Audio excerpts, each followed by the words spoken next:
ఎన్నికలు సమీపిస్తున్న కొద్దీ పార్టీలు, నేతలు హడావిడి పెరిగిపోయింది. ఓ పక్క అభ్యర్థుల ప్రకటనలు, మరోపక్క మేనిఫెస్టోల తయారీపై పార్టీల హైకమాండ్లు దృష్టి సారించాయి. అధికార వైసీపీ మేనిఫెస్టోపై సర్వత్రా ఆసక్తి నెలకొంది. మరీ ముఖ్యంగా ప్రత్యర్థి పార్టీలు వైసీపీ మేనిఫెస్టో కోసం ఎదురుచూస్తున్నాయి.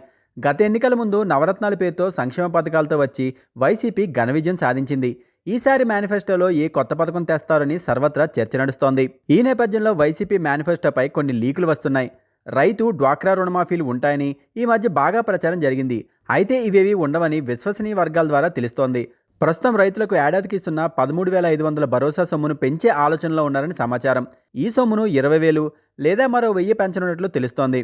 ఇందులో కేంద్రం వాటా యథావిధిగా ఉంటుంది. అయితే డ్వాక్రా రుణమాఫీ 4 విడతల్లో చేసి జగన్ మహిళల ఆదరణ చూరగొన్నారు. ఈసారి మహిళలకు జగన్ ఎలాంటి హామీలు ఇస్తారనే దానిపై విపరీతమైన చర్చ నడుస్తోంది. ప్రతి పథకంలోనూ గతంలో కంటే అధిక లబ్ధి చేకూరేలా మేనిఫెస్టో ఉండబోతుందని చెప్తున్నారు. అమ్మ ఒడి లబ్ధిని 15,000 నుంచి 20,000కు పెంచే ఆలోచనలో ఉన్నట్టు సమాచారం. అలాగే పింఛన్ను 3,000 నుంచి 4,000 వరకు విడతల వారీగా పెంచనున్నారు. ఈ 5 ఏళ్లలో అమలు చేసిన పథకాలనే తిరిగి కొనసాగిస్తామని, వాటి లబ్ధిని పెంచుతామని జగన్ హామీ ఇవ్వనున్నట్లు వైసీపీ ముఖ్యులు చెప్తున్నారు.